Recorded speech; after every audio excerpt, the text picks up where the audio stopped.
2, 1, go. Yes. So we're here today with Donald W. Giffen, who is 81 years of age, as we are speaking to him on October 29th of 2011. I am Elizabeth Ann Giffen, his daughter, speaking, and I'm joined by Paul Clark Giffen, his oldest son. We're going to start this in chronological order, so we'd like to talk to you about the first decade of your life.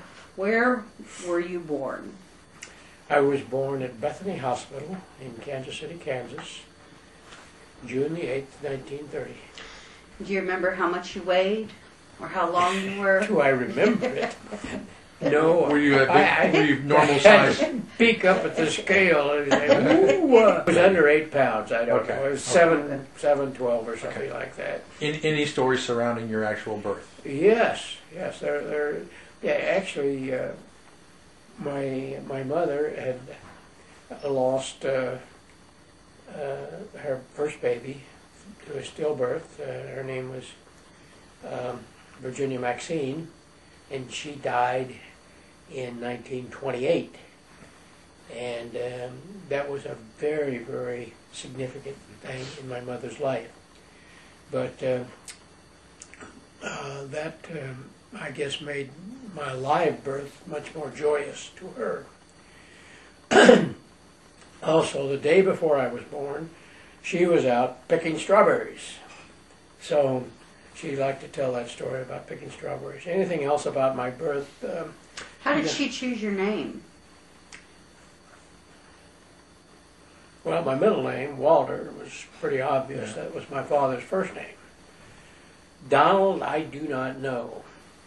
I do know that my brother, who's named Edward Leroy, there always seemed to me to be a connection between his name and her first love when she was in college, whose name was Roy.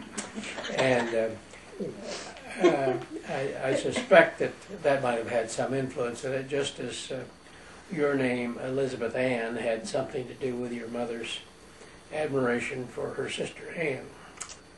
But, I don't know a whole lot about that. I don't know where they found Donald.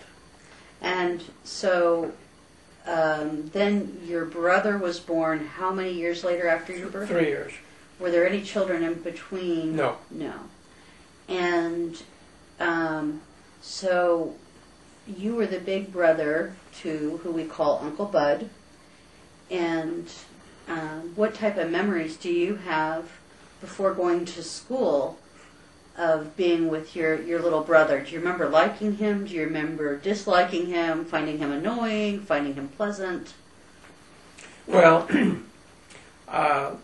we lived in what we called the Hammett House, which was on Stony Point Road and next door to the house that eventually my parents built and we lived in for quite a while.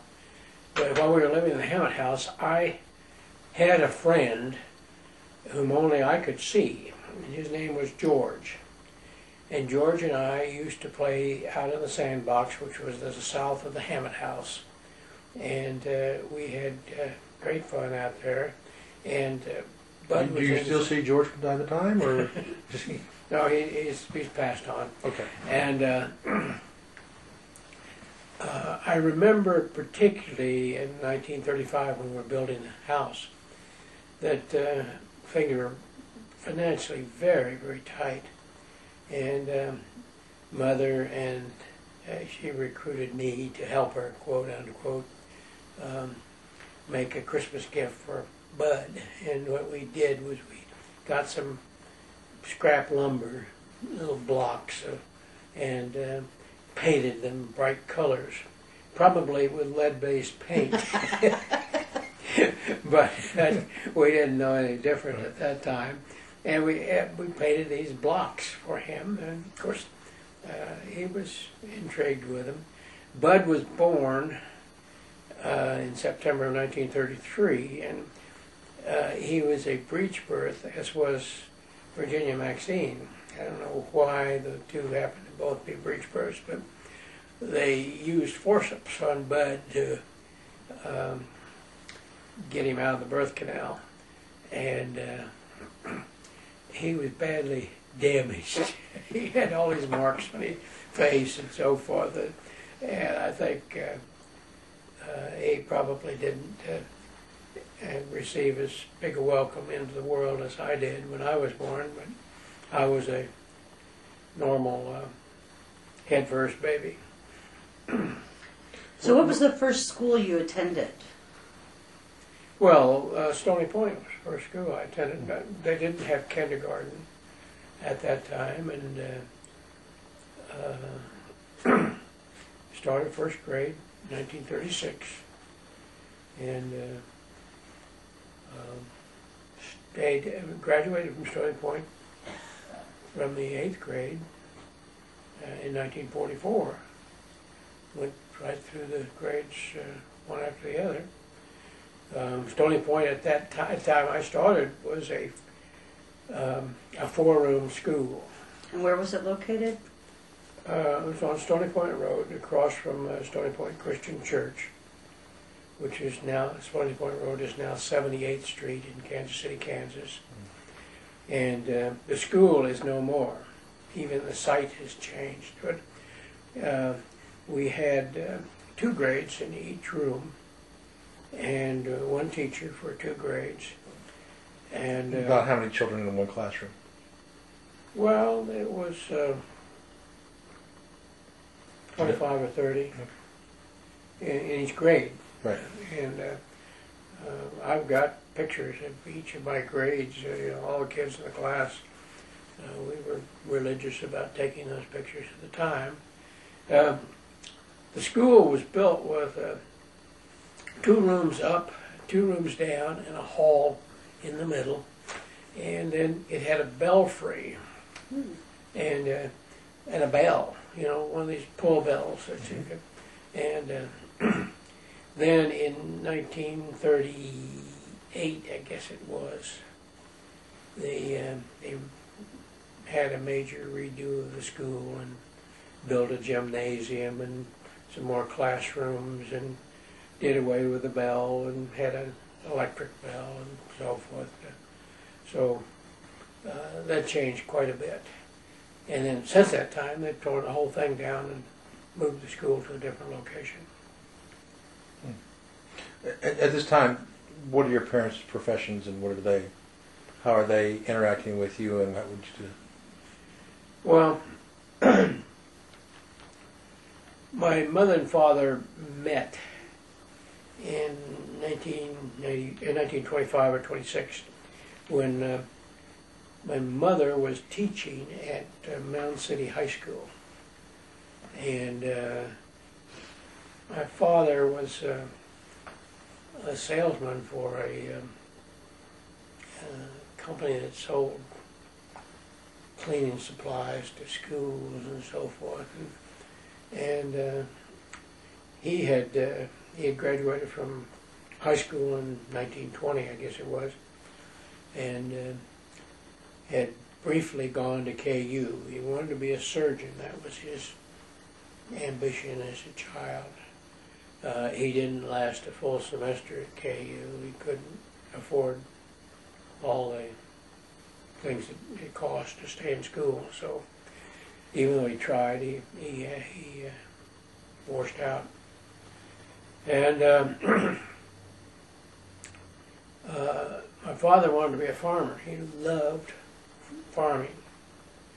And my mother, who grew up as a town girl in Ottawa, was absolutely 100% opposed to living on a farm. It was dirty and filthy and long hours and hard work, and she didn't want any part of that. And she wouldn't marry him if he was going to be a farmer. So he apparently cared enough for her, wanted to marry her badly enough that he decided he'd become a teacher, and he taught briefly in the, and I don't know whether this was before or after he met her, but he taught briefly at the school that he went to, a grade school, where they had 8 grades in one room, one building. And that's the way he went to school. And in those schools, the older children taught the younger children, and the teacher had to organize it. You're teaching 8 grades simultaneously. That's a pretty big job, as well as keeping order. And my father, in the wintertime, rode his pony to school and tied it up outside, and then rode it home in the evening. And snow days were not a problem in those days. They went right ahead. Had a big potbelly stove in the school and fed it with wood, and that's the way they warmed themselves. But anyway, they got married in, I think it was 1926, and then they later moved to Spring Hill. My father got a provisional teaching certificate. They taught in the Spring Hill school system, and eventually they came to the Stony Point school system, where he was the principal. And that was around 1929 or 1930. And they lived in that community until they moved in 1945. So they were both at Stony Point. They both taught there. In those days, married women could not have jobs. And so when Mother got married, she had to quit teaching. But then they made exceptions when nobody else was available. So she eventually, my father was either quit or was fired. I think he was fired at Stony Point. But he went over to Lindbergh, which was on 56th Street. And he was principal over there for a while. And then he had a board member by the name of Searage. And Searage had a daughter who was graduating from School of Education, and he wanted her to be the principal. And so Dad got fired from Lindbergh. And then, oddly enough, his daughter got sick and couldn't do the job. And they hired Mother to be the principal over at Lindbergh. And Lindbergh was the school that when I ran away from home, that I was going to. My father was teaching over there. And then after Lindbergh, he went to the Junction, which was a big promotion. It was a really nice school. They had a separate room for each grade. And after Junction, he went to Roseland, and that's where he finished out his career. Mother, of course, she taught at Ward High School while we were in Wyandotte County, and she was the first Protestant teacher at Ward High School. She liked to tell stories about the football games. Ward had a big football team, but the sisters were not allowed to go to the game.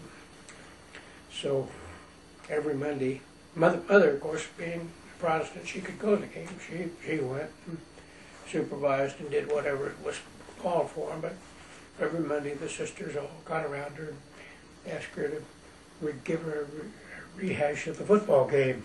And that's how they found out who was the star and who messed up and all that sort of thing. But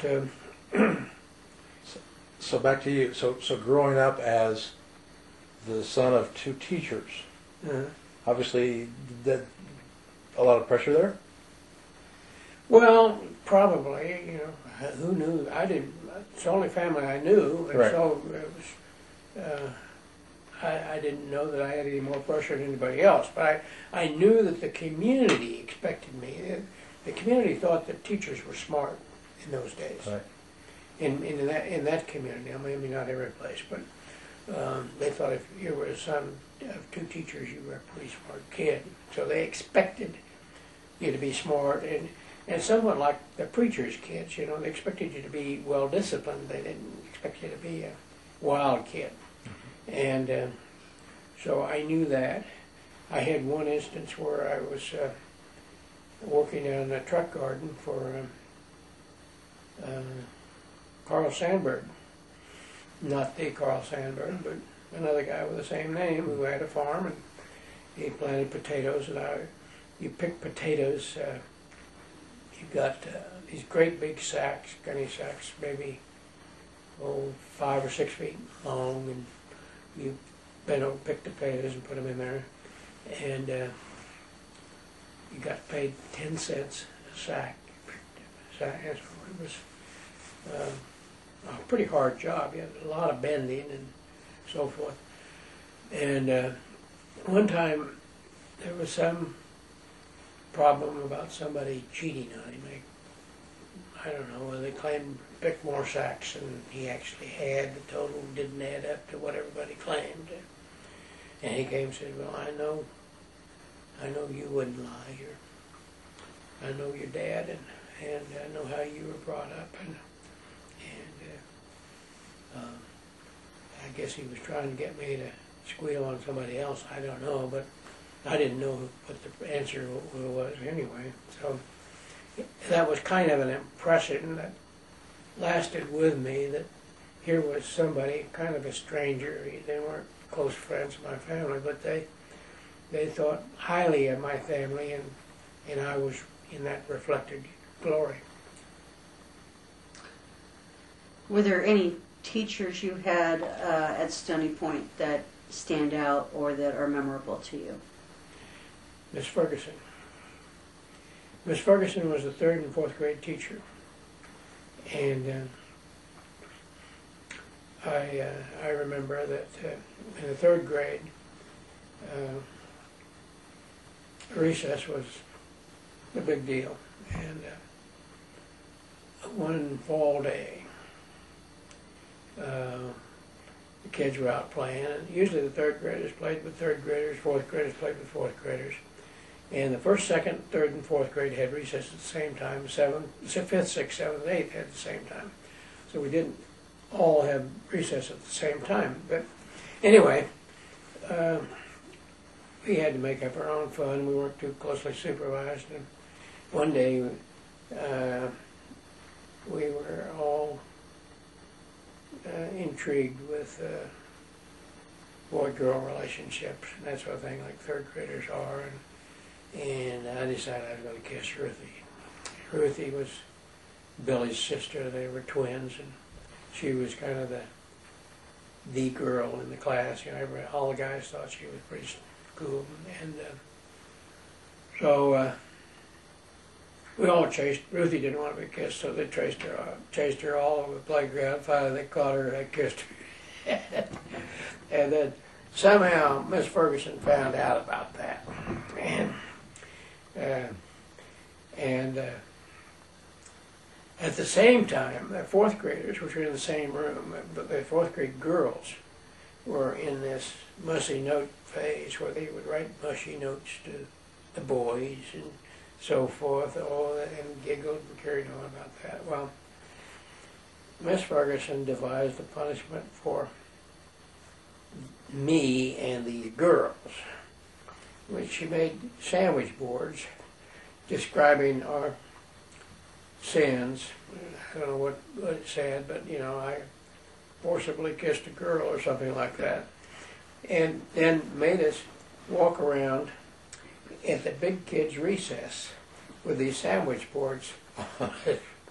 Very, very humiliating experience. And for me, I got a little extra punishment. I had to walk down the street or half a mile and back with a sandwich board on. Well, that was a pretty big deal, and an unusual kind of punishment. And then Miss Ferguson, there were a number of boys that she lived in town. She lived on Washington Street there in Kansas City, Kansas. She invited some girls to come and stay with her and overnight. Boys wanted to do it too, and so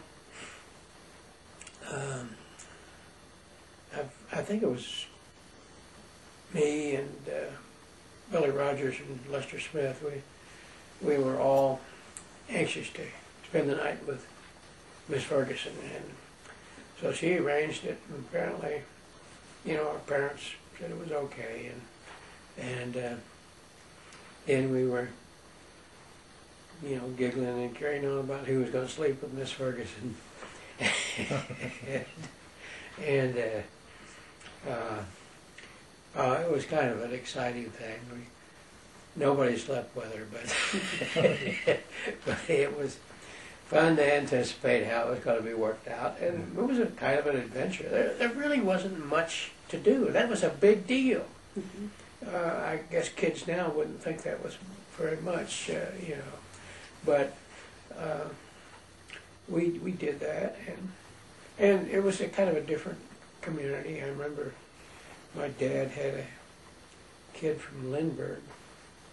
His name was George, and they invited George to come to dinner, and George was our guest at dinner, and Mother had a nice meal, and they passed the food around, and George was obviously ill at ease, and he took his fork and stuck it in a biscuit and put it on his plate.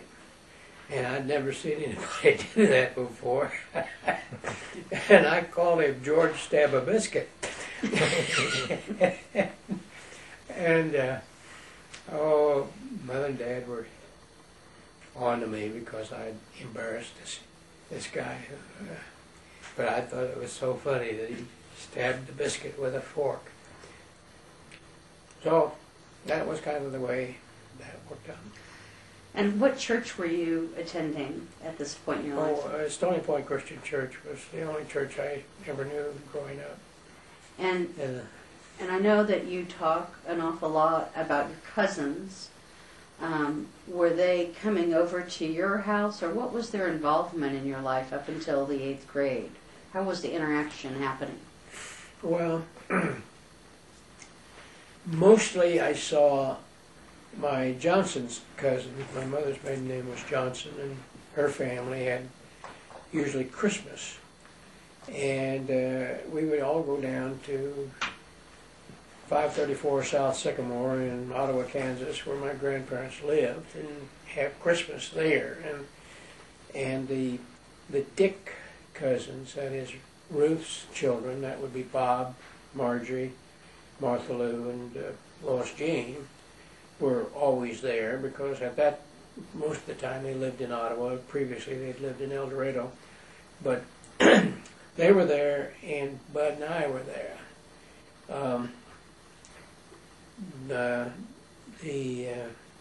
Max had no children.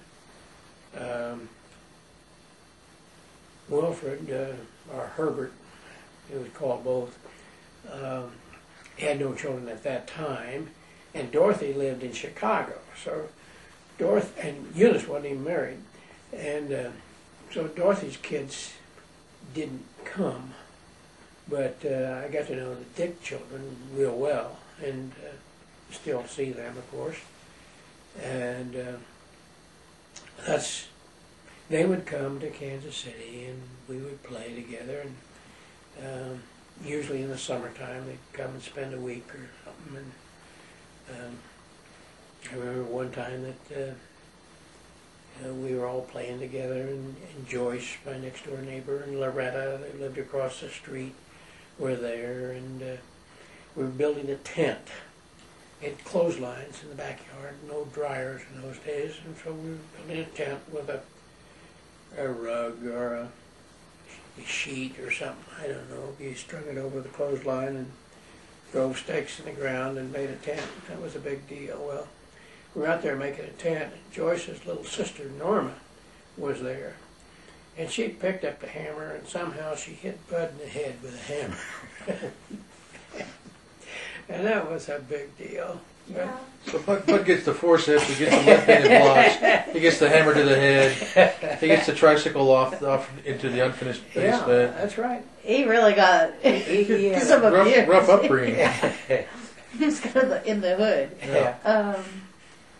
And so. Oh, well, that was the Johnson cousins, and that's how we mainly met. And I remember a discussion under the front porch where we were all huddled down there, and talking about sex organs, and the girls kept punching up their knees to give me a view of what a girl's sex organ looked like, and I didn't understand it very well even then, but in any event, that I remember that, and then the cousins on the other side. I had a number of cousins. My father had, I think, all of his siblings except Jenny had children. His oldest brother, Charlie, lived in Oklahoma, and he had Lyle, who is still alive, living in a small village near Colorado Springs, Colorado. He's in his 90s, I guess, now. And Merle, who died a number of years ago, maybe 30 years ago, I don't know how long ago. He was married to Evelyn, who now lives in Oklahoma. And then Fred had 2 children, Raymond, who was between Bud and my ages, and he eventually moved out to California and married a woman by the name of May. They're now both dead. Had a daughter, Kathy Jean, who is still alive. I don't know where she is. And Geraldine. You may remember a couple of years, or maybe 10 years ago, Bob Turkelson from Beaumont, Texas, came up for one of those birthday parties that I had. Bob is the son of Geraldine Giffen Turkelson. Geraldine died in her mid-30s of breast cancer. Back then they didn't treat cancer. You know, if you got cancer, you died. That was it. It was a death sentence. And that's what happened to her. But she had 4 children, and her husband, Bob Turkelson, is probably dead now. I don't know. The last I heard of him, he was in a nursing home in Beaumont. Don Turkelson, his son, and I may have said Bob, but I meant Don, is with a company called Cheniere, which is an oil and gas company in Houston, and he was a vice president or something like that. And then the next oldest child would be Jenny. She had no children. The next oldest was Elmer. Elmer had Warren Lee and Ken. Ken, you know. Warren Lee you have met, but he died, maybe 10 years ago. His wife was what's her name? Anyway, they had 2 daughters, Pam and Linda. They're down in Florida, in the Orlando area. Dorothy was her name. That was Warren's wife's name. And then the youngest child was Walter, and my dad. And I mainly saw the Warren and Kenneth because Dad and Elmer were very, very close. And Elmer had a farm, and Dad liked to go to the farm and so forth. And so I saw Ken a lot, and he became a kind of a big brother to me. I didn't have a big brother. And also Bob Dick was kind of a big brother on the other side of the family, the Johnson side. And then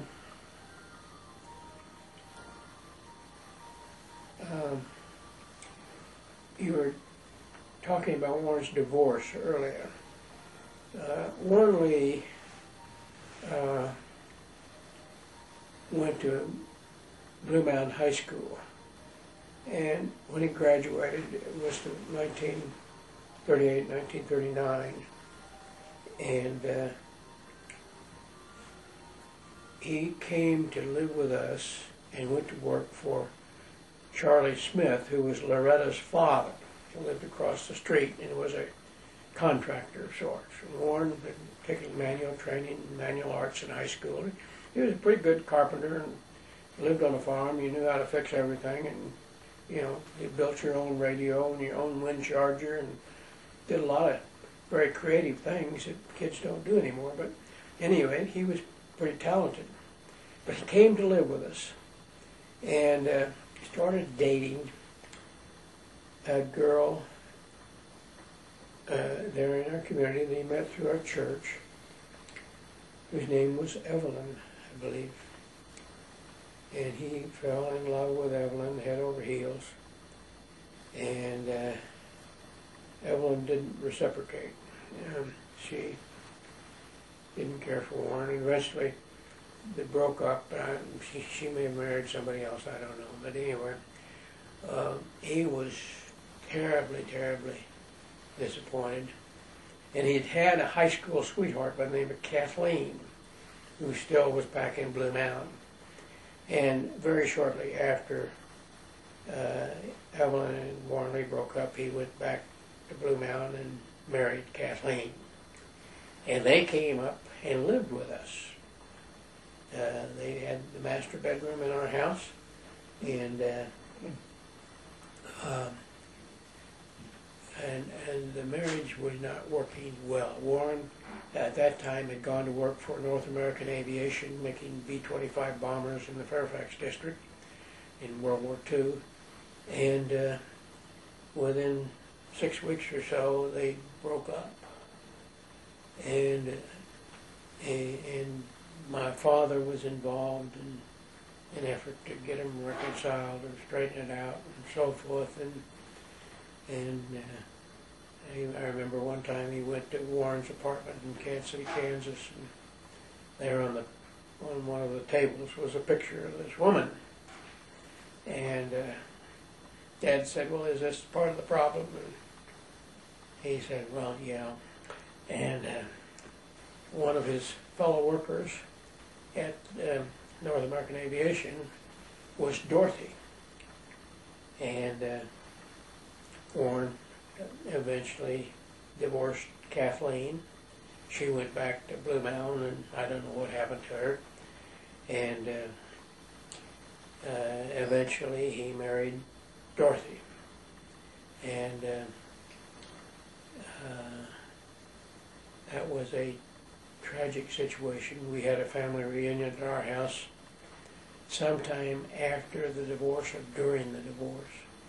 And I remember the uncles and the aunts talking about what a tragic, terrible thing that was. There'd never been a divorce in the family before.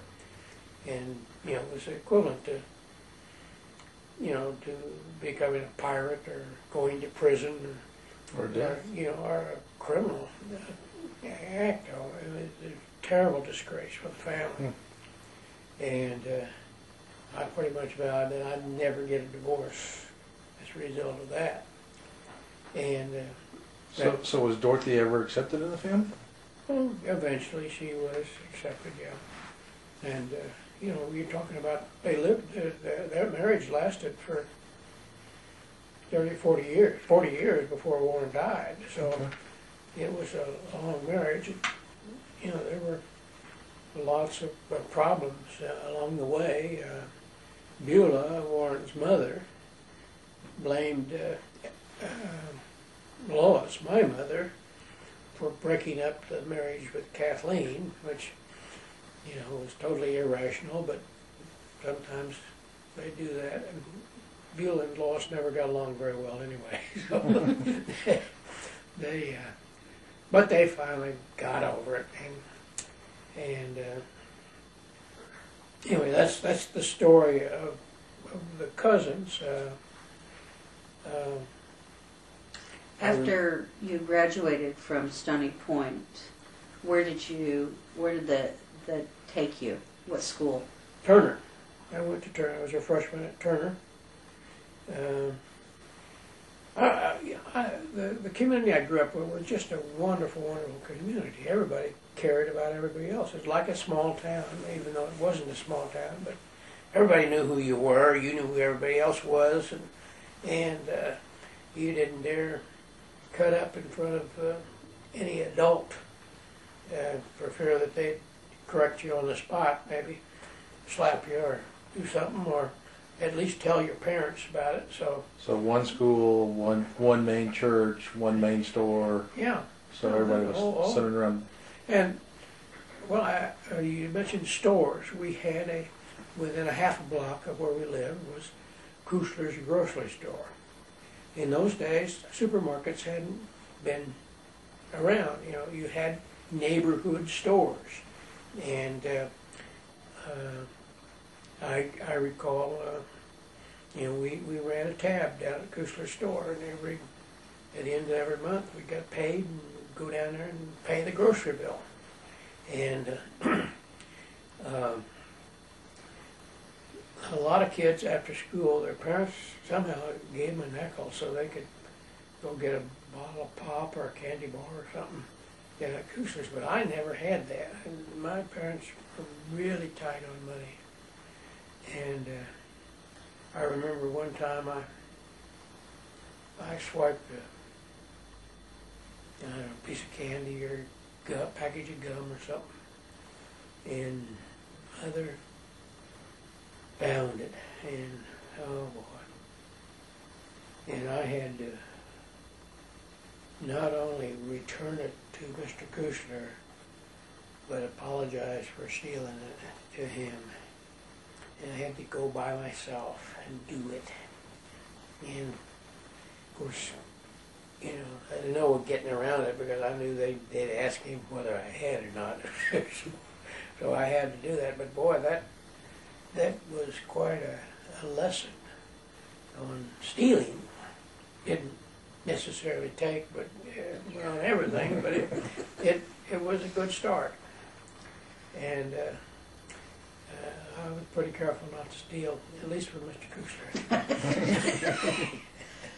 So you're a freshman in high school. How are you getting to school? Are you... Well, see, Junction was south of Turner. Stony Point was the farthest north. Then, a number of other schools, Muncie and Lindbergh and so forth, and then Turner, and then Junction. So getting to school was pretty much a matter of riding with my father as he went to work. And there were all sorts of things. You know, other kids would be driving and you'd go with them. And usually getting home, I hitchhiked. And because when I started, I played football, and football practice, of course, took you on to 6 o'clock or 6:30 or so before it finally broke up, and then I'd hitchhike home. It was maybe 5 or 6 miles, and had to do a lot of hiking as well, some hitching, but that's the way I got back and forth. And in my freshman year in high school, I had 2 jobs that I worked in addition to going to school and playing football. I was a janitor for my church, for which I got paid $5 a week, and I'd go up there in the evening and usually take Blondie with me and clean up sweep and dust the pews, and then I also had responsibility for the communion thing. I don't know, I guess washed the communion cups or whatever. I don't remember that too well. But anyway, I had that job, and on Saturdays I worked at Hoover Brothers, which was a school supply house in Kansas City, Missouri. And eventually I got my friend Lester a job over there at Hoover Brothers, and we worked on Saturdays, got paid first 35 cents an hour, and then got a raise to 40 cents an hour. Is that the same that's like now an audiovisual company? Yes. Hoover? Okay. Same company. Excellent. At that time it was run by, or owned by, The Hoover Brothers? no, it was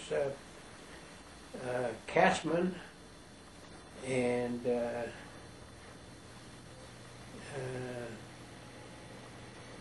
Mac. Forgotten what Mac's last name was, but Mac something, Mac McPherson, McBee, or something. And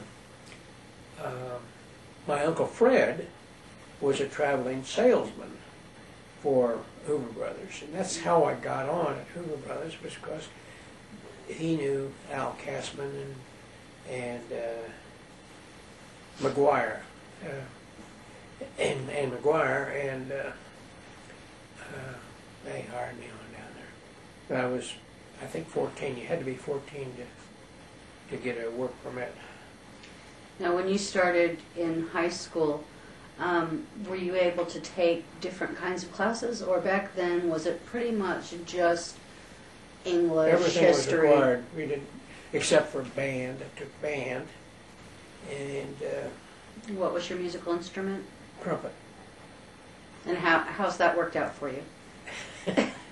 Well, as you know, I'm not Wynton Marsalis, but I started playing the trumpet, or taking lessons on the trumpet when I was like 3rd grade or so. And initially you start off in classes and eventually get to individual instruction. And I played in the Hoskins Boys Band back in the mid-30s and before. Private bands were kind of a popular thing. And in Kansas City, Kansas, a guy named Hoskins had a Popeye band for the younger boys and a boys band for the older boys. And he, of course, he gave instruction, and he didn't sell instruments, but he instructed on various instruments. And I got to be in a lot of parades and do things as the Hoskins Boys Band. And then in high school I was with the Turner Band, and then when I went to Shawnee Mission, I was with the Shawnee Mission Band. So you were at Turner until what grade? Freshman year. So Turner, that year was the 1944-1945 year. And I graduated from 8th grade in the spring of '44. At that time, on June 6, 1944, was D-Day, invasion of Europe. And both my uncles, both my brothers, and my mother's brothers, both of them were in the European theater. And Max was in the infantry, and Wilfred or Herbert was in the Medical Service Corps. He was a lieutenant, and, I mean, like a hospital administrator is what he was. But in any event, they were very concerned about the war at that time. On December the 16th, 1944, the Germans broke through in the Battle of what became known as the Battle of the Bulge. And that was a terrible, terrible experience. In the fall of 1944, we'd all been predicting that the boys would be home by Christmas from Europe. The war would be over because we were having a lot of success. But the Battle of the Bulge kind of turned the tide of the war. And if you remember your history, General Patton came to the rescue of these several divisions that were trapped there by the Germans, and the Bulge was broken, and we went on to achieve victory in Europe on May the 7th of 1945. But Max was in the Battle of the Bulge. It was a very, very cold winter, and it was particularly bad because the weather in Europe was overcast, which meant that we couldn't use our airplanes effectively in support of the ground troops, which we had done previously. So because of the low-hanging clouds, they couldn't see or navigate or anything. And then, of course, when the weather cleared, the Germans took it on the chin. But the war progressed very well after that siege was broken, which was, I believe, sometime in the middle of January of 1945. And 1945 was interesting because that was the year that Roosevelt entered his fourth term as President of the United States.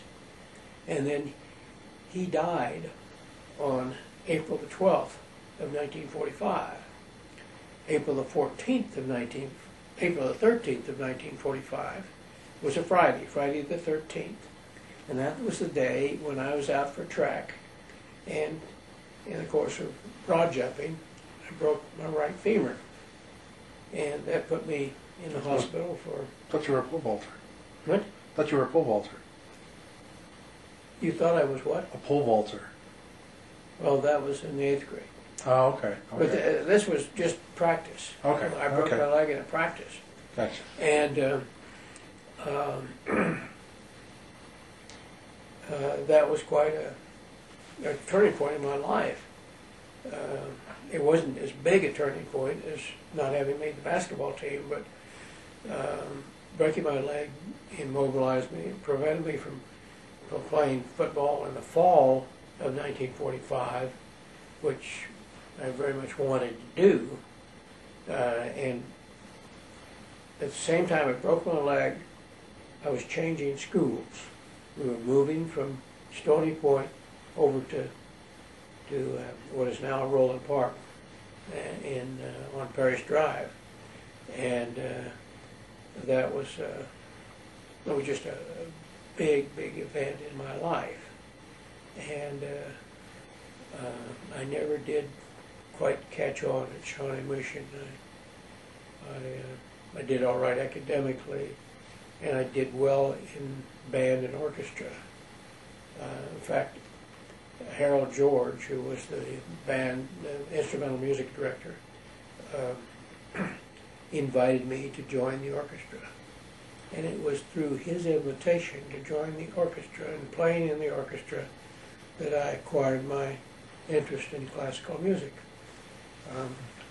And so I always felt very fondly of him.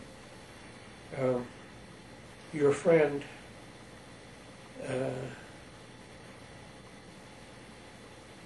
Ashley's father-in-law, I guess, was my coach, basketball coach.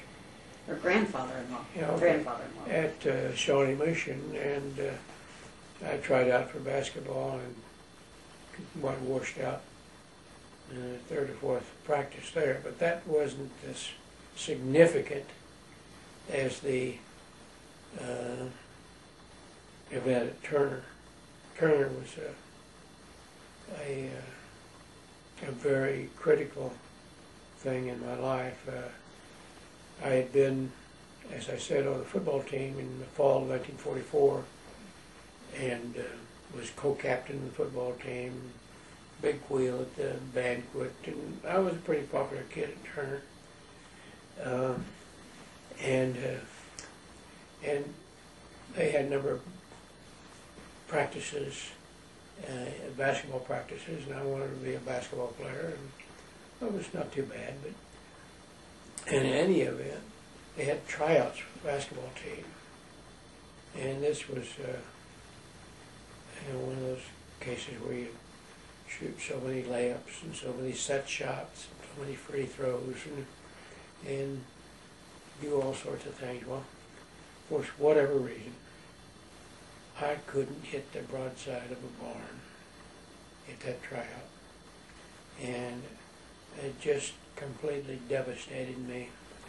And even the kids that were not very good were doing better than I was. And I thought I was part of the top echelon. Well, I eventually got so embarrassed at my performance that I asked the coach if I could go get a drink. I went down to the locker room and changed my clothes and got out of there. I just was humiliated. And what is that? Oh. No, it's me. I think I got No. one. I got 1 minute left. Okay, in any event, that was a critical thing, not only because it taught me a lesson about quitting, which stayed with me for the rest of my life. I became very much a persistent person, never gave up on anything. When maybe it would have been wise to have given up, primarily because of that experience. And secondly, I joined the church. It was kind of an experience at age 12. Now, and here I was 14. So I joined the church, and it was quite a commitment that I'd made, and I'm very serious about it.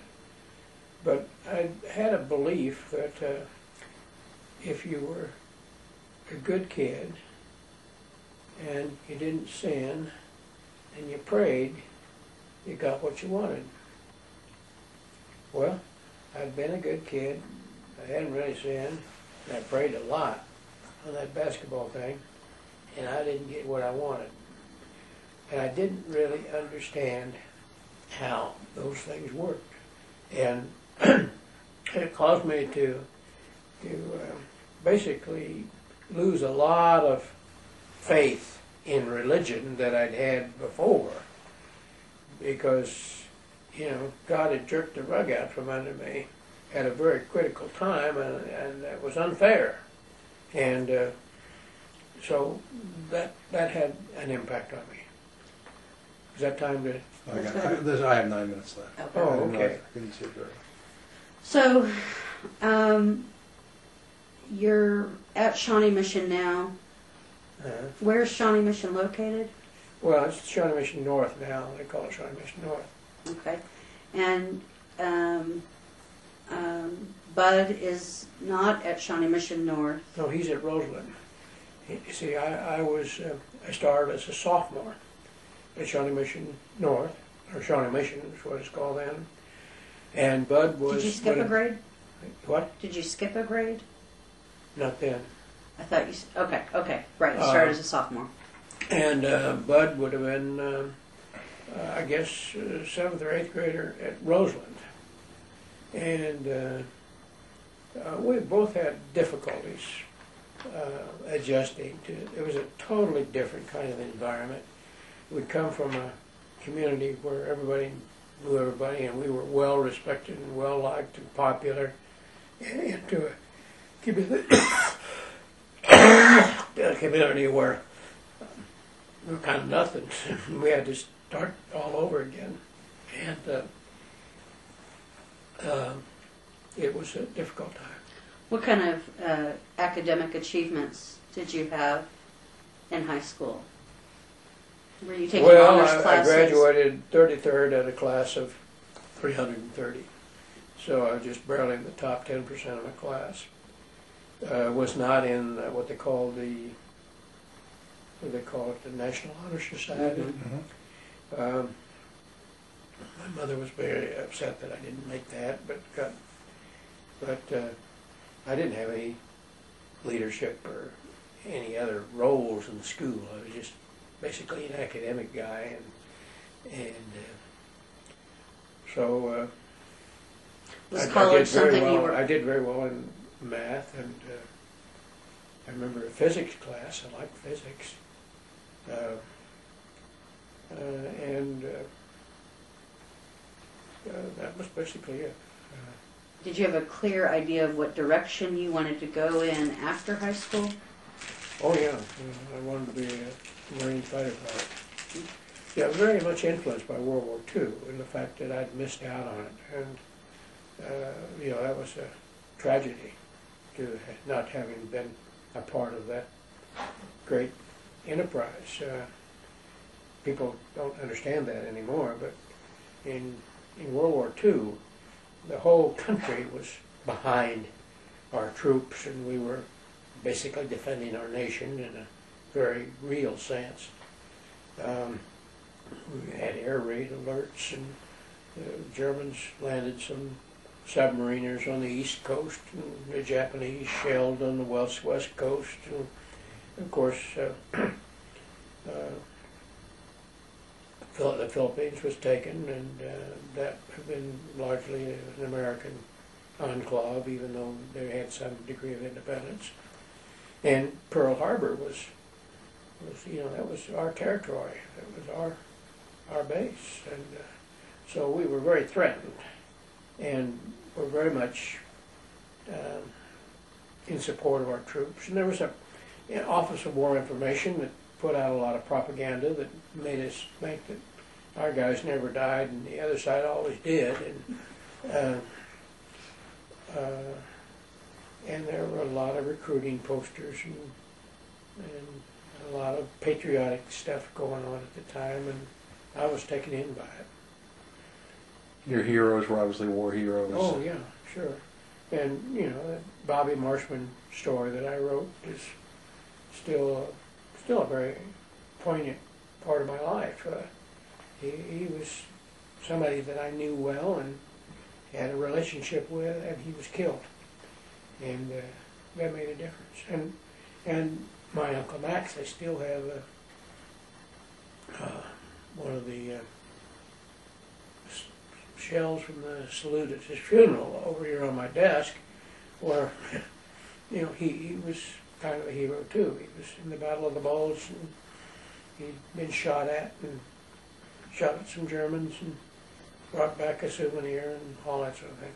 So were you thinking that upon high school graduation you were just going to go join up and college wasn't for you? Well, I was going to go to the Naval Academy, and I applied to the Naval Academy. I tried to get in. The way you get in is you get nominated by a senator or a congressman, and I wrote to the two Kansas congressmen, took a competitive exam when I was 17 or so. I was still in high school, I guess. And I got 2 first alternate appointments. That meant if the principal was not selected, I was next up. Well, in both cases, the principals were selected, so I never got to Annapolis. And in the meantime, I decided that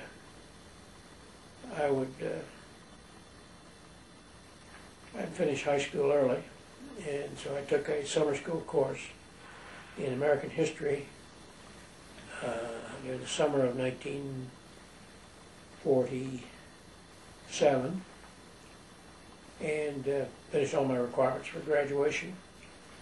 And I was considered to be in the class of 1947, even though prior to that I'd been in the class of 1948.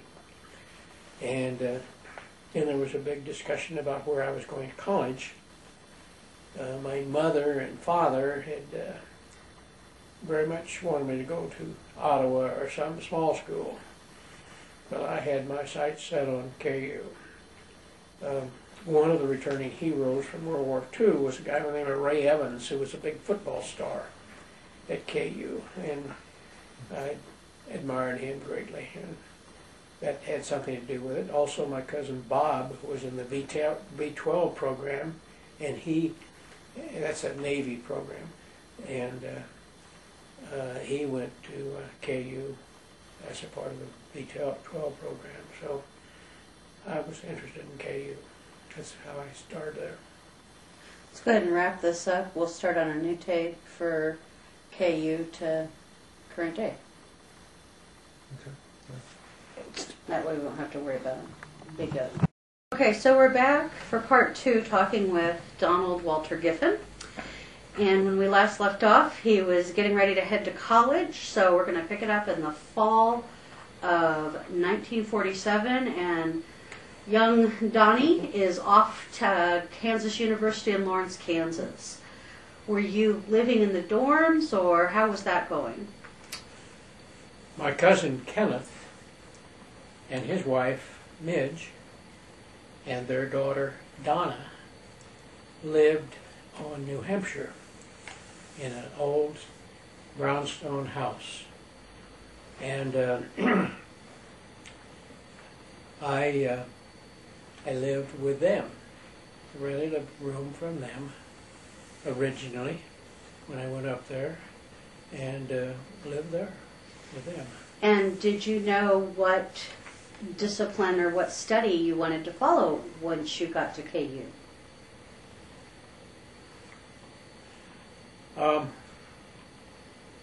No, I knew I had to take chemistry because one of the requirements to get into the Naval Academy was that you had to have chemistry. And keep in mind that the military academies at that time were basically engineering schools. They taught a lot of engineering. So I took chemistry, didn't like it at all. I struggled with it mightily. And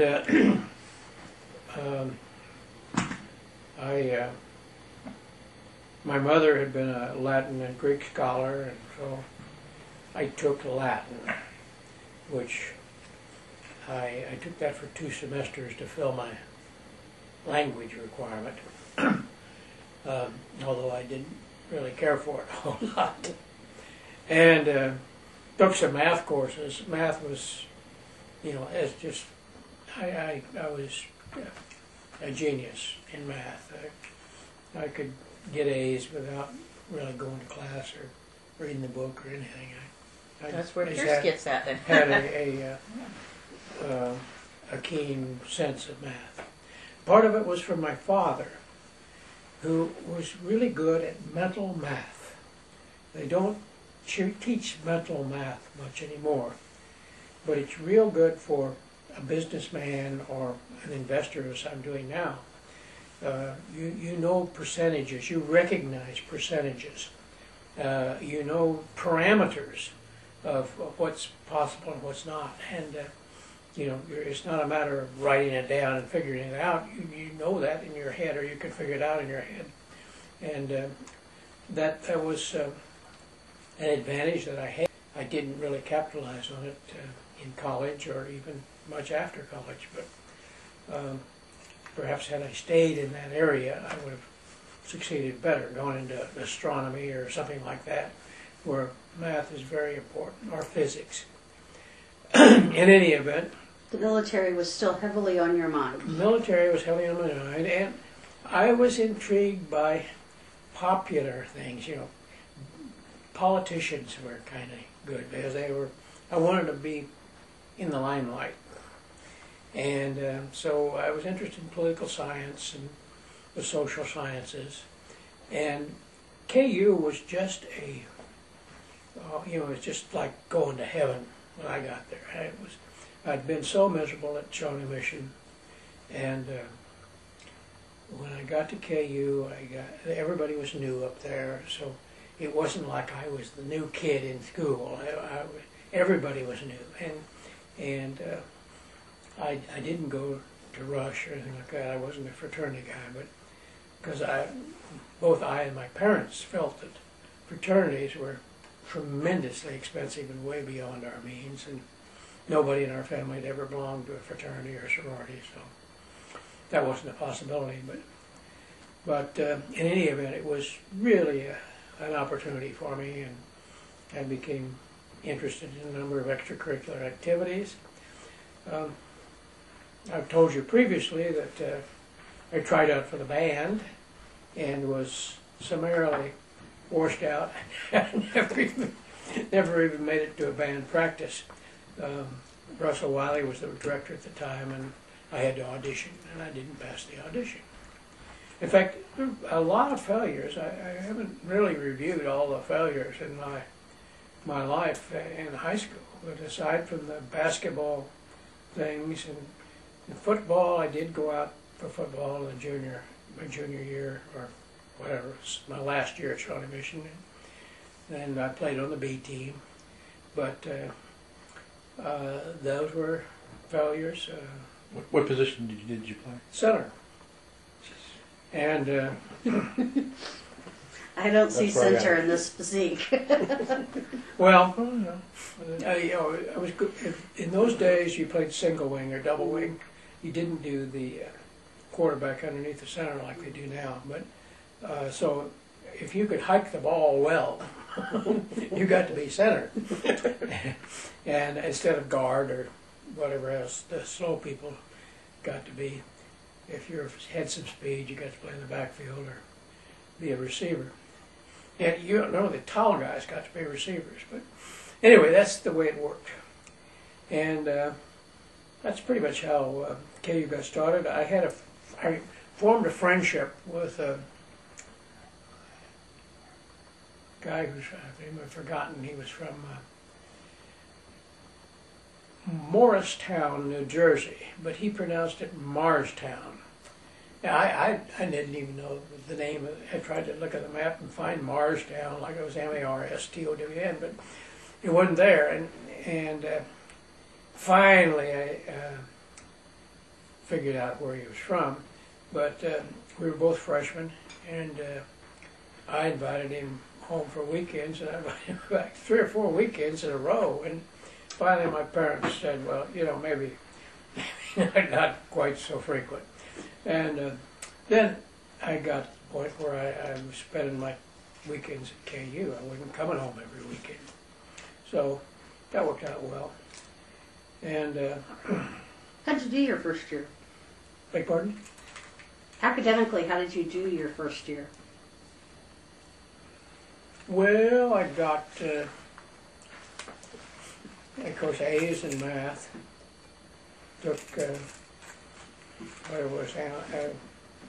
advanced algebra and trigonometry and analytical geometry. Got all A's in that. Got a C in chemistry.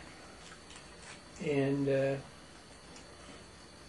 most of the other stuff were B's, B minuses, B pluses, whatever. But So you reapplied to Annapolis? no, there was only one application. It was to go to Annapolis in the summer of 1948. That's when I was planning to go, I would have been 17 going on 18, which is about the youngest you can be when you start to the military academy. And so normally they start in the summer, and you go through I don't know what they call it in Annapolis, but at West Point it's called a plebe summer, and you get a lot of physical training and drilling and all that sort of thing. But I never got there. And by the time the spring of '48 rolled around, I didn't care about Annapolis anymore. Anyway, that was fine. I was so happy at KU that I just want to stay there. And that was the year they had the big scandal, as I recall. A bunch of guys at West Point were cheating, and including some of the football players. And they had a big investigation and expelled a bunch of them for cheating up there. Now, were you at KU for all 4 years?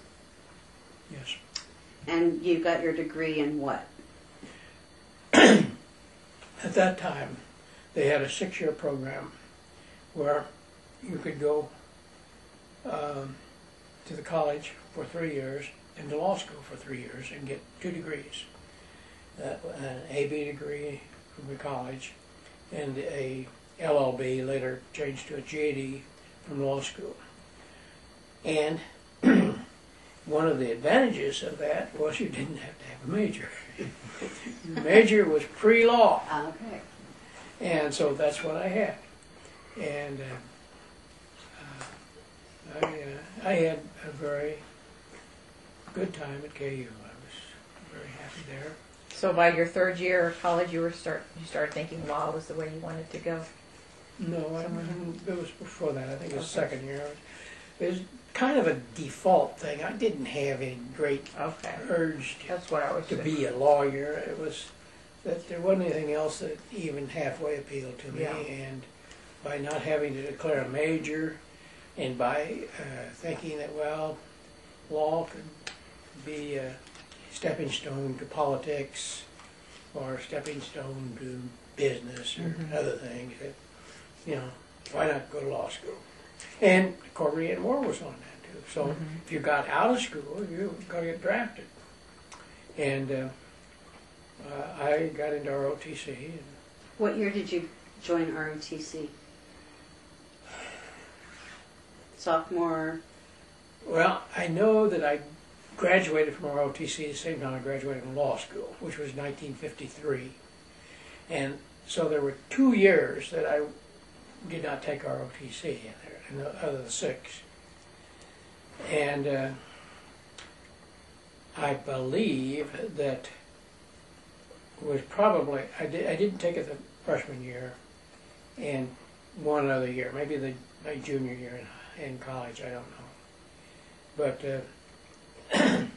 I didn't want to get drafted, so I kind of spaced it out. But then when I did get commissioned, I was commissioned in the infantry, which was, the second lieutenant in infantry. Their life expectancies were about 30 minutes in Korea, and so it was a trade-off. I got to finish college, but had I been sent to Korea, I would have been,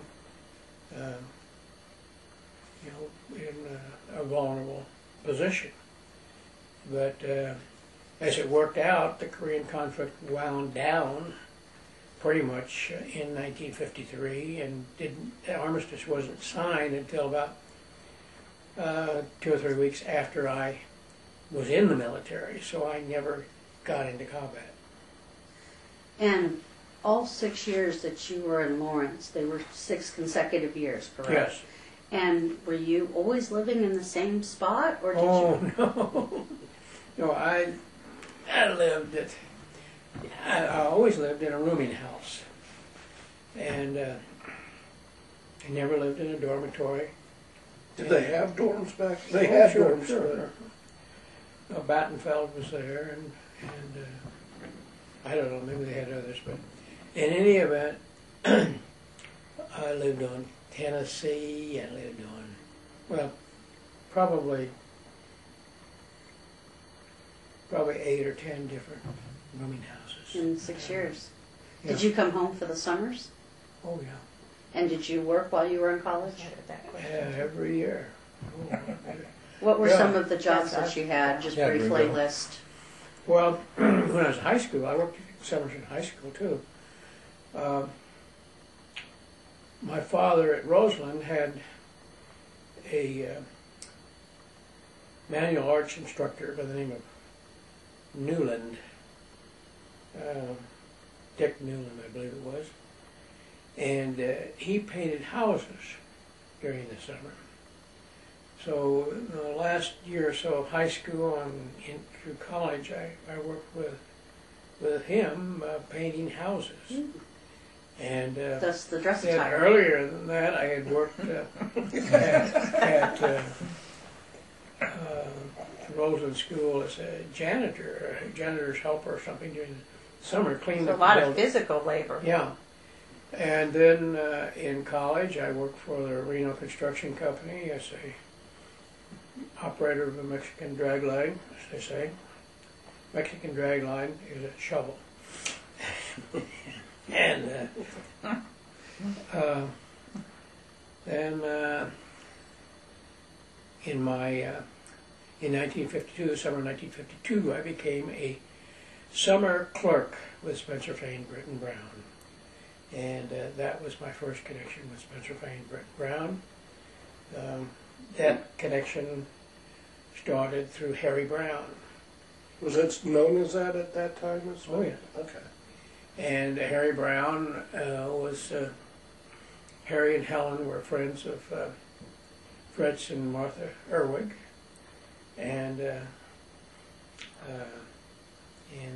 course I knew them through Vivian. And they Now, was got, Vivian somebody you met at KU? I met Vivian in high school. In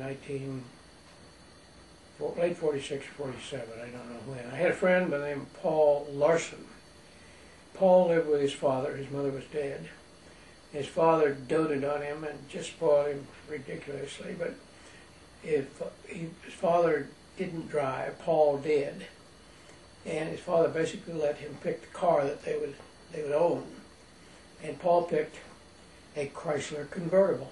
Which was not exactly typical kid kind of car. It was a pretty fancy automobile, and Paul had a, I don't know, he was kind of taken with Viv at one time, and we went over there, and my goodness, I was so taken away. I'd never known anybody with kind of, here they had formal gardens like at Versailles. Have you ever been to Versailles? You know what they're like. They're clipped and they're angular and so forth. They had gardens like that. They had swimming pool. They had stables. They had tennis court and a beautiful house. And I don't know whether I was more impressed with that or with her, but in any event, I was very, very impressed. And I decided that she was the girl I was going to marry, and that my perseverance would ultimately pay off. So I was going to persevere. And even though our relationship was never any more than just platonic, I had hopes that it might become something else. And she dominated my thoughts for many, many, many years, even after she died. And she was a very, very special person. And even though she told me fairly soon in our relationship she wasn't going to marry me, but I never gave up. And I did eventually give up, but that was when she married somebody else. Did we ever hear what Vivian's last name was? Maiden or married? Yeah. She came to our house one time, and we're skipping ahead now, but she was married in the spring of 1958, and Carolyn and I were married in the fall of 1958. And in 1970, 1970, she had 4 children, and I had 4 children. And I get this call. I hadn't talked with her for maybe 15 years. And she had been living in New York with her husband and her family. But she was back in Kansas City, and she called and wanted to come by and see us. And I checked with Carolyn, it was all right, and so she came by. And I don't know whether you remember it, Paul. She had 3 girls and a boy. And she had left New York without packing her suitcase or anything. Her marriage was in deep trouble. And I remember she asked Caroline if she could borrow a bra. She didn't have a bra to wear. And of course Caroline gave her one. And I don't know why she came back, other than, she probably had some feelings for me, although she was keeping them well hidden up until that point.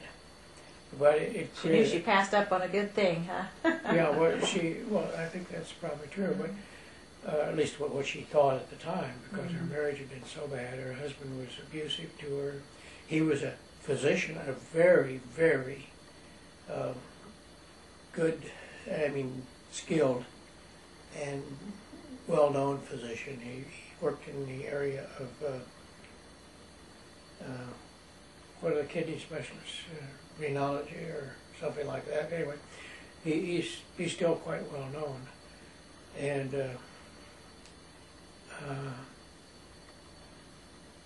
anyway, she was not happy, and her parents told me that he'd beaten her and done bad things to her, and they were not sympathetic, and they were happy to have her home.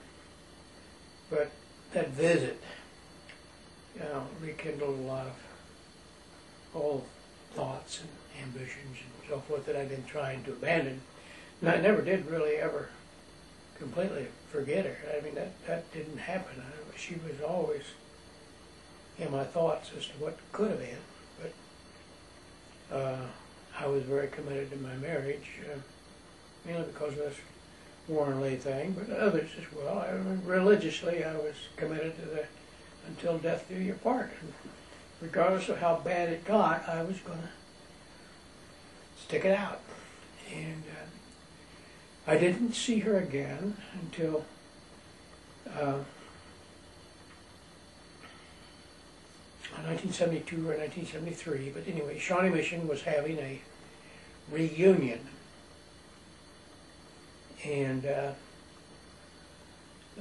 was kind of a reunion of all classes, and I don't know, it wasn't just the class of 1948 or 47, but all classes. And she called and asked if she could go to the reunion with us. And Carolyn said it was all right.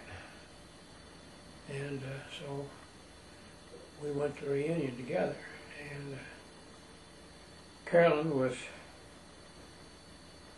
drunk when we left, and when we came back from the reunion, Carolyn was just totally out of it. I mean, she just blotto.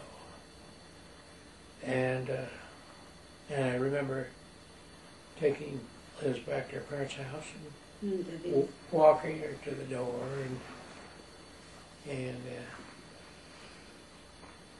reassuring myself that there wasn't going to be anything that was going to interfere with my marriage, regardless of what my feelings were. And nothing happened untoward.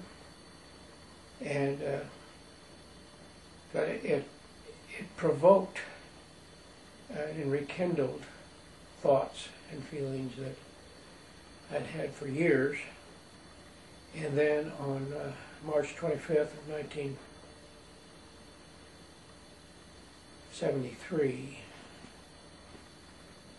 it had been the day following that, but on March 25th of 1973, she had either overdosed or either accidentally or intentionally on some kind of medication, prescription medication that she was taking, antidepressant I assume, but I don't know what it was. And her parents were gone that weekend, and she had gone up the back stairs and apparently aspirated some of her own vomit and died. And they discovered her when they came home on Sunday the 25th dead. And they called me the next morning. It was kind of curious that they called me because, you know, I hadn't seen her all that much, but I guess they knew that I had feelings for her. And she died, and that was 1973. And then, if you recall, 1973 was in the fall of 73, it was the year that we went up to St. Paul. Yeah. And those things, they're related. I mean, Carol, Vivian's dying, and my commitment to the marriage and trying to get it on some kind of footing that we could have a measure of happiness. And I returned from St. Paul much encouraged, but then Carolyn refused to go to start the AA meetings, didn't go to the meeting that she had said she would go to. And so all it produced was a vasectomy for me. And So that's kind of the story of Vivian. Let's kind of work our way back. okay, So When did you feel like you were comfortable at KU? You come out of high school, which really wasn't your high school. You felt like, I'm sure you were still feeling like you were a Turner guy yeah, in a Shawnee Mission school and not really square peg in a round hole. mm-hmm. You go to KU, you're living at Ken's for your first year. doing well academically, when did you feel like this is my school? I remember the yearbook, "Big Man on Campus" was one of your little tags. Mm-hmm. When did you feel like you arrived at KU? It was very shortly after I got there. And there was a group called the Independent Student Council, which was made up of independents. That means non-fraternity people. And I got involved with that. And there was the International Relations Council. I got involved with that. And, it was just such an exciting experience. It was certainly the first semester. And maybe within 6 weeks or so, this was, I didn't make any long-term decisions, but I knew that I was happy. Mm-hmm. And much more so than I'd ever been at Shawnee Mission. You have talked about law review, and I think I may be unclear. Is it correct in saying that KU's law school did not have law review? You were one of the founders of bringing law review to KU. Is that right? That is essentially correct, yes. The law school had been the students had been writing for the Kansas Bar Journal, which was a journal of the Bar Association for the whole state of Kansas. And there was a section for Kansas Law School and a section for the Washburn Law School. But we didn't have our own university journal. And Dan Hobson and Dick Stavely and I, in 1952, we were second-year law students, went in to talk to the dean and said, "We want to start a law review." And he was happy to hear that, because that obviously increased his prestige if Kansas had its own law review. And he said, "Well, I'll see what I can talk to the chancellor and see if I can get some financing for it," and so forth. And we basically started the first, I'm sorry, it was 1951 that we did that. And then in 1952, in the fall of 52, we started writing and published three issues of the Kansas Law Review during the 1952-1953 school year. And that review is still in publication now, some 60 years, almost 60 years later. So that's kind of a feather in our caps. Absolutely. Mm-hmm. And talking about academics, do you remember how you finished in terms of your ranking at KU Law School?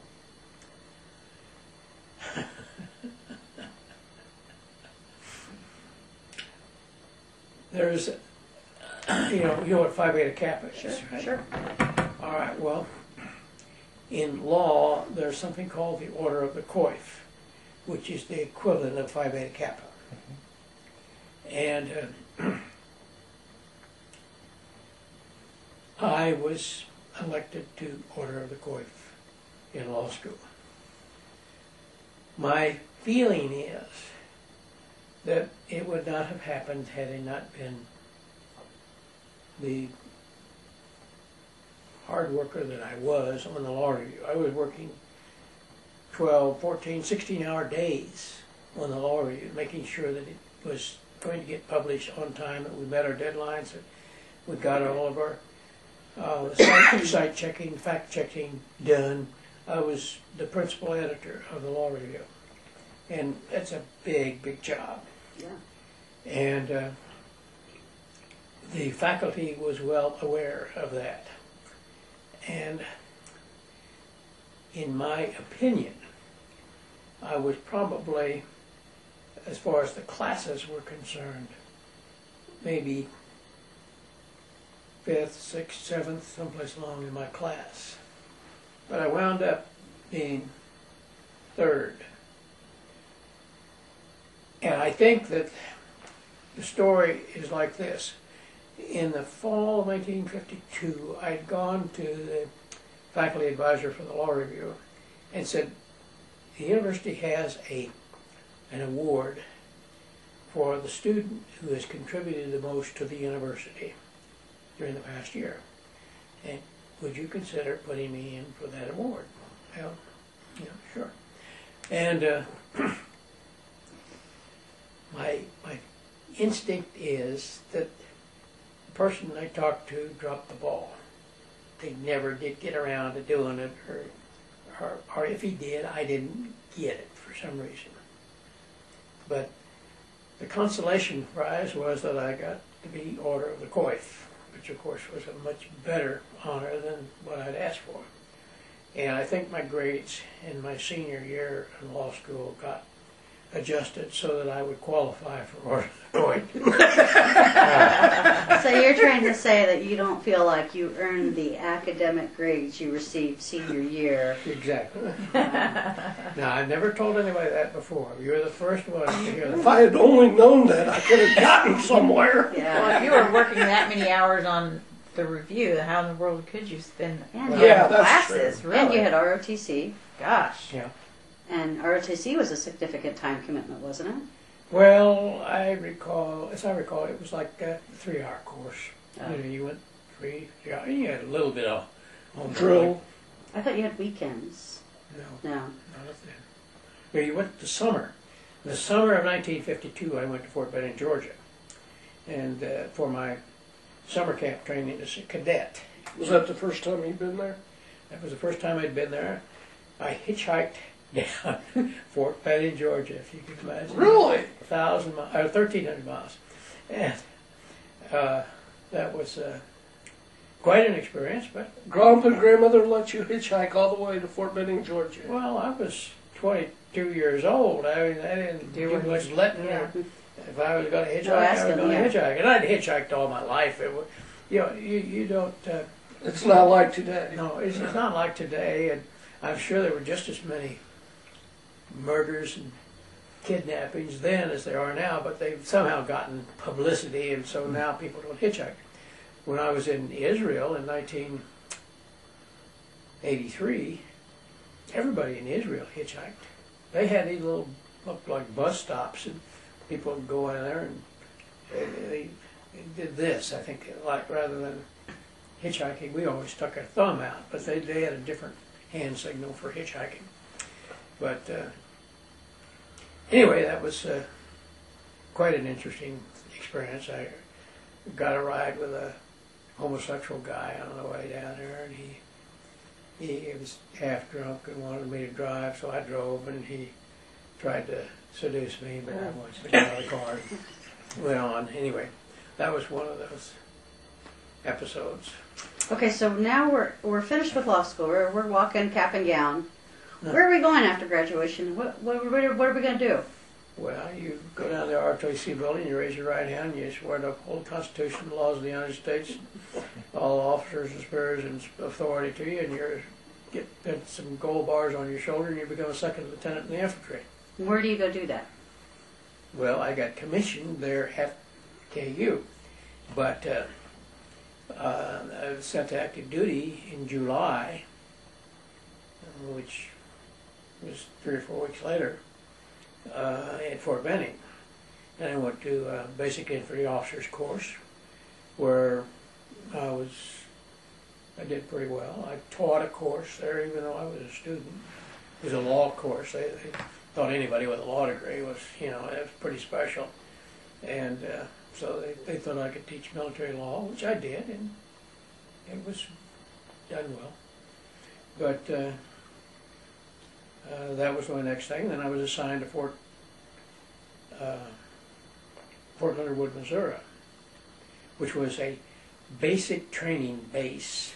The 6th Armored Division was the unit that was there. It didn't have any armor. There were no tanks or personnel carriers or anything there. But the organization of the 6th Armored Division was there, and I was assigned to division faculty and the machine gun committee on the division faculty. And I taught machine gun, and oddly enough, I saw a couple of the guys that I graduated from law school came through basic training right there under me. I was a machine gun instructor, and they were grunts going through their basic training. Kind of a unusual experience. I didn't know how to handle it, and they didn't either, but we managed to communicate and did all right. It was very cold in Fort Leonard, Missouri. At that time, all of the barracks were wooden, World War II wooden barracks, heated by cold furnaces, and they used soft cold, which meant that the air outside was just as, as smoky as you could imagine, just real bad. And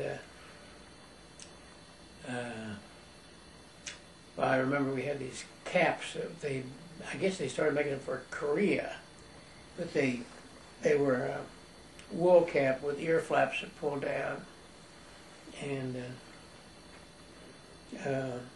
You sleep in those too, probably. Sleep in those too, I imagine. no, we didn't sleep in Is them. that cold? Anyway, we called them bear cut caps, and that was our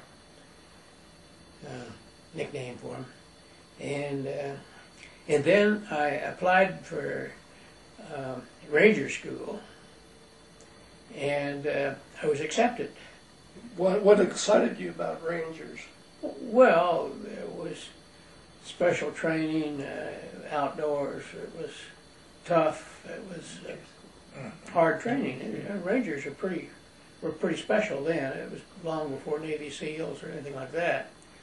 And I was accepted at Ranger School, and then I applied for transfer to JAG, not knowing that if I got transferred to JAG, it'd kick me out of Ranger School. So before I got to Ranger School, after I'd been accepted, but not actually gone to Fort Benning to start, they transferred me to JAG and then canceled my Ranger approval. So I never got to Ranger School. So then I applied to Parachute School, and you could go to Parachute School even though you were in JAG. And in spring of 1954, I went to Parachute School. Now you call it parachute school. I always thought it was paratroopers. What's the... It's called Airborne School is what it's called. That's the technical name for it, but some people call it paratrooper, Parachute School, or whatever. Okay. It's all the same. And Where'd I you had go it for at Fort that? Benning, back to Fort Benning, and then after I finished Fort Benning, I was reassigned to Airborne Division. I was assigned to the 11th Infantry Division, 11th Airborne Division, Airborne Infantry Division, stationed at Fort Campbell, Kentucky. And I spent the next 2.5 or so years there at Fort Campbell and in the JAG. But we had physical training, and I became a jump master and some other things there. And then in the spring of 1957, the Army started what they called a gyroscope program, where a division in the United States would go to Europe, and a division in Europe would come back here. And the 11th Airborne was selected for gyroscoping to replace the 1st Infantry Division, the Big Red One, in Germany. But you had to have at least 2 years left to serve before you could gyroscope with the division. Well, I didn't want to re-up, and I didn't have 2 years left, so I got left behind, and then I was transferred to the 187th Airborne Regimental Combat Team. And then in the summer of 1957, some of the whiz kids from the Pentagon were going to start this new so-called Pentomic Division. Pentomic meaning 5 battle groups, or five regiments, or whatever you want to call them. And that included General Chase and General Zace and some other Pentagon guys that came down, and so I got to serve on their staff as part of the advance group of the 101st Airborne Division.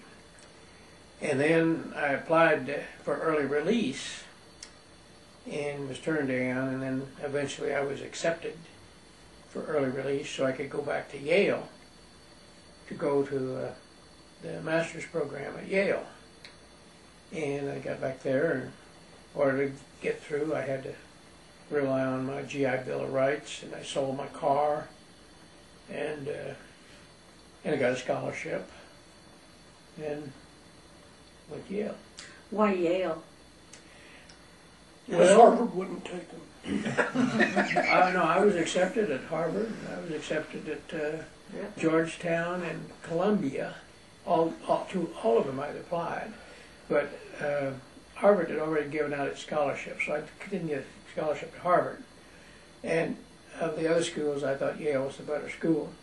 But also, my friend Dan Hobson had gone to Yale directly out of law school, and he had become at that time, an associate professor of law, and was teaching, I don't know, maybe perhaps at Indiana, I'm not sure just where he was teaching, but anyway, Dan had gone there and spoke highly of it, and you had to have a reason to get early release, and so, I got a year of education, and I didn't miss out on the practice of law, but maybe 3 or 4 months, because otherwise I'd have been continuing on in the military, and I wasn't enjoying working at JAG. The newness had kind of worn off, and it was getting to be kind of routine. So you go to Yale for a year. It's spring. You're getting your degree from Yale. Mm-hmm. Do you know where you want to go from there? Did Well, Spencer Fane made you an offer? I had an offer from Spencer Fane, Britton Brown, that held open since 1953. So when you were Yeah. doing your Well, I was in the military, and then I stretched it out another year for Yale, and they were kind of reluctant to hold it open, but they did. And So what year was it when you showed up for your first day of work? 57. And then I also applied for the they had a Department of Justice program, interns or something. I don't know what it was. Some kind of special program that was going on, and interviewed with a couple of firms there in New York, and eventually I decided, I wanted to come home. I wanted to be back here. So that's what I did. Okay, so Can we, where are we going to live when we move back to Kansas City? From Mom and Dad's, of course. Okay. How old were you at this time? 27. what friends coming out of high school and college have you kept over the years? Who were lifelong friends? Well, the most significant one was Lester. Right. Lester and I started first grade together. We went clear through the first year at Turner. He was the backup center. I was the first string center. And when I broke my leg, Lester, who was then working at the DeCourcy ice cream plant on 7th Street, Kansas City, Kansas, came to the hospital almost every night to visit me. And these were long days, 10-hour days in the summertime, or spring and summer, where you're working in the freezer, and then you're coming out into 90 to 100 degree weather, and he came and visited me, and I never forgot that. And one other thing he did, if you remember my Turner yearbook with all of the signatures and notes and things. See, I was in the hospital at the time the yearbook came out in the spring of 1945. So I wasn't around my classmates. He took my yearbook and got everybody to sign it and wish me well and so forth. And that's why when he got sick and came down with cancer, that's why I was visiting him so often. In any event, he was probably the best friend I had. I had in law school, my best friends were Dan and Dick, and Guy Goodwin, and Connie Octerberg. These were kids that I studied with, and we were a small class for some reason. We were not part of the World War II graduates. They had graduated a year or two ahead of us, but we didn't have many World War II veterans in our class of 53. And of course the Korean veterans had not started to come back yet, so we were a small class kind of sandwiched in between these two big groups of people. In high school, my Turner friends were still basically Stony Point friends. They didn't change all that much. There was, there wasn't anybody that was terribly good. When I got to Shawnee Mission, one guy did go out of his way to be a friend to me, and I didn't reciprocate very much, but he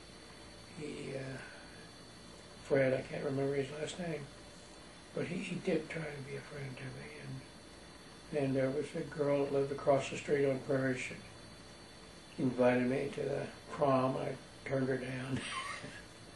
Not because I didn't like her, but because I was so shy and self-conscious, pimples, and, the whole 9 yards of being an adolescent. I couldn't handle it. I was too shy.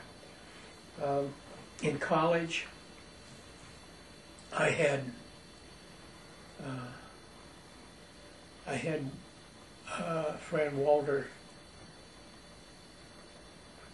Brown, who was a roommate for a while. He went on to become city manager of Ocala, Florida. I really didn't keep up with him. Another friend that I had was a guy by the name of Alan Brown. And Alan Brown, a couple of years after I was out of school, I wrote to him. And his mother wrote me back and said Alan had died. And I don't know quite why it was, but I lost a lot of people that I knew through death within the first 10 years out of high school. And not to the war. No, well, Bobby Dobbs was killed in Korea, and John Land from Shawnee Mission was killed in Korea. Those were the only two guys I knew that were killed over there. But most of them died from this Paul Larson died, the guy that had the Chrysler convertible. He died. Just a curious thing. It didn't seem to me like that. Were they suicides or? No. They were all disease or, one problem or another. I don't know the exact nature of the medical condition, but they weren't suicides. Anyway, that's... So we're now up to kind of Don's starting to be his own man. He's at Spencer Fane in his own way. He picks St. Andrew's Church to start going to. How does St. Andrew's come in? You'd never gone there with your mother and father. Big step away from your parents' kind of church. Well, going back to Viv, she and her parents went to St. Andrews. You need to understand that the Erwigs were Jews that converted to Christianity. Oh. And the Jewish community in Kansas City never really forgave them for that. Yeah, yes, there wouldn't. And the Christian community accepted him more or less. I mean, he served on the vestry at St. Andrews, and he, invited big youth group out to their house for swimming in the summertime and all that sort of thing. And Fritz was, he was also my mother's doctor. And, but Viv had encouraged me to go to the 20 and 30s group at St. Andrews to find a girl, so I wouldn't be bugging her so much, I guess. Because your father had told you it was time you were to get married. Yeah, You had that talk. something like that. Yeah. This is, and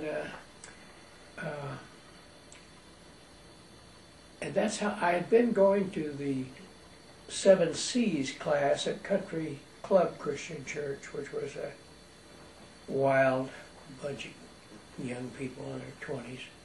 The 20s and 30s group was a little older. Yeah, just not like post-college, right out of college. And it was there that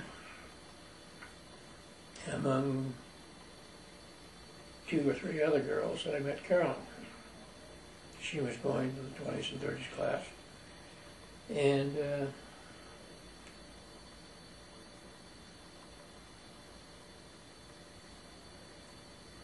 well, between the spring of 1957 and August of 1957, when we announced our engagement, and incidentally my parents were away from Kansas City, they were on vacation at the time we announced our oh, Good work. I so understand so much about myself now. He's forgotten to tell us about how he got good grades because people felt bad for him. And Yeah, they dropped the ball on stuff. well, now remember, I you like guys, the flawed father. you guys promised to be forgiving. That's right. Okay. Well, Yeah. that makes sense. I had asked one other girl to marry me in that time period, and I was about to ask another one until her mother started talking to my mother, and I decided that I wasn't the right guy or whatever. And then I asked Carolyn to marry me, and she, What age were you at this time? 27. And so So it's not like you we had got some. married in November. You just started dating in the spring. Yeah. Yeah, we didn't last very long. Yeah, Maybe something early like that, summer. I don't spring know. or It wasn't very August. long. We got engaged in August, married in November, the end of November, almost the 1st of December. Was that typical during that time period to have such short dating? I don't know. Were most of your friends engaged for that short of a Most- period of most of time? my friends were I'm already married. old-fashioned.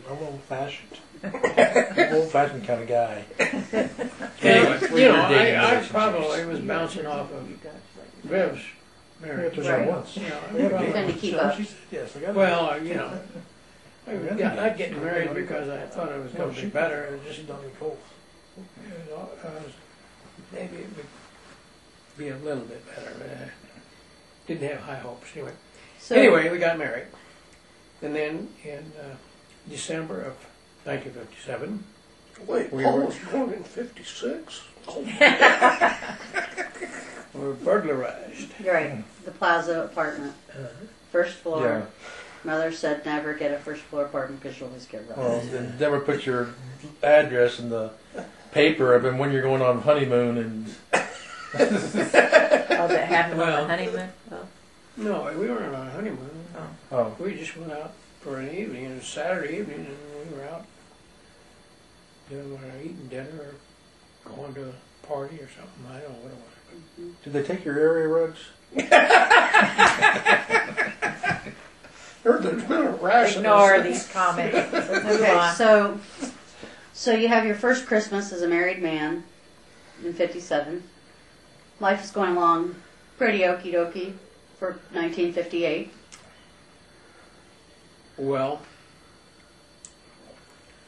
What's your drinking had been hinted at. You know, it's one of those things which at the time I didn't really realize what was going on, but looking back, I can see that one of the things that when Carolyn first met my parents, it seemed like we were down at Union Station for some reason, and they thought she was a little tipsy. And of course, Carolyn had had polio, and she wasn't a terribly well person. And so I didn't really know What she looked like when she was drunk. what was Considered normal and what wasn't, and I was inclined to be more accepting apparently than they were, and they expressed some concerns, but not, they weren't in any position to lay down any law, and Was it a mutual concern, or was it your dad or your mom? mutual. And then in the summer of '58, that's when my dad took me to lunch, and he's saying, this isn't for you. You need to get out of this. But of course, by that time she was pregnant, and you were. No, I'm born in '59. You're not pregnant. I think you're getting dates mixed up. I think you were married in '58. I'm born in '59. Okay, you're right. Yeah. Okay, I'm a year ahead. I'm a year behind. Okay. Annabelle used to tell me, she goes, no, I think you were born in December of '58, and your parents were married in November of '58. She used to be crap about that all the time. Okay. Well. So Gromp is like, get out of this. And Where you're was like, where was Bud in all this? I'm confused. Bud was in the Air Force up until close to 1960, when he got out and did his pre-med work and then started medical school. And I forgot just exactly when he graduated from medical school, but it had to be in the late, mid to late 60s. Okay. So did Mom ever work when you guys were married?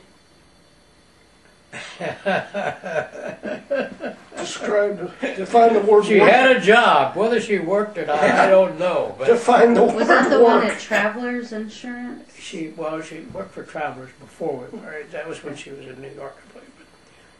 Well, maybe it was here. She had some kind of a clerical job that didn't work out. She lasted for maybe 3 months or so. Mm-hmm. And What type of field would you see her in? More of a sales or business, if she were? Or She Retail, was or filing papers and pecking away at a typewriter and that sort of thing. I don't think she But I mean, not her interests. management. Yeah. her interest Okay. would have been, What? her interest, I would have assumed, would have been anything social. Yeah, Social yeah. back, if you were at Harshfeld's as a clerk, or if you were at somewhere with some prestige. So how does Mom tell you that she's pregnant? Do you even remember?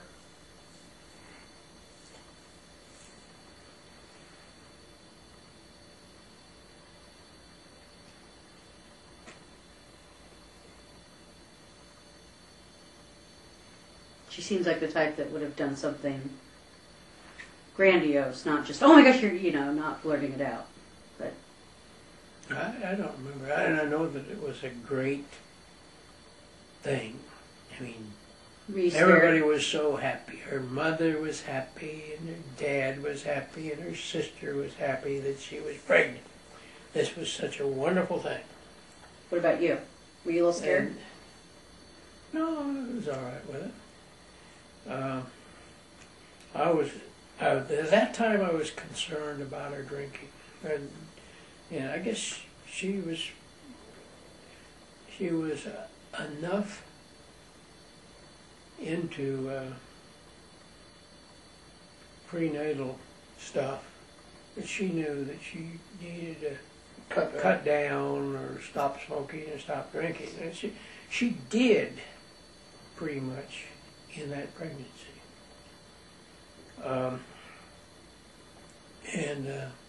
Of course, I told you the story about Christmas of 1959, how Mm-hmm. we both told our parents we were going to be with them, And fortunately, the birth of Paul saved us from that quandary. And How are you dealing with your in-laws? How is Mother dealing with your folks? How are you dealing with her folks? well, it was a little strained. I thought I got along with her parents pretty well. Mm-hmm. I would guess that Paul was pretty easy to get along with. Yeah. Yeah, And Mildred, you know, I don't know, maybe she was manipulating me, but we got along all right to begin with. She was always doing nice things for us. I mean, she was bringing over food and making it easier for us. They were very supportive. I had thought that living close to them was not a good idea, and had one time broached the thought that maybe we ought to move up north of the river, and that got a really bad reception. And Well, of course, you know, wasn't the prestigious people didn't really live up north of the no, river, of course not. and that would have changed Mom's identity. Yeah, but you know, in hindsight, it looks like it wasn't such a bad idea. I mean, we might have gotten off to a much better start had we done something like that. And then my relationship with my law firm was not all that good.